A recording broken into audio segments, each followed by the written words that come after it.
How to log in to Universal Credit Card account online. Let's get started. Launch your preferred browser. Here we go. At the top, you will see the search box. Over there, type in Universal Credit Card login and search for it. Different website links will appear. Go ahead and click on this one website option. Sign into your Universal Credit Card account. For that, you will be directed to this kind of page.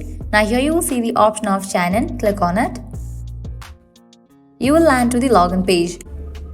Now from here you can easily access your account. All you have to do is fill these, provide your credentials. Firstly type in the username, then type in the password. In the case you have forgotten the username or password, you can click on these options to recover it.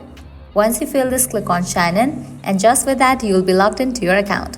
Well, this way you can easily log into your Universal Credit Card account online. At the end, if you guys find this video helpful, smash that like button, share and subscribe to our channel. Thanks for watching.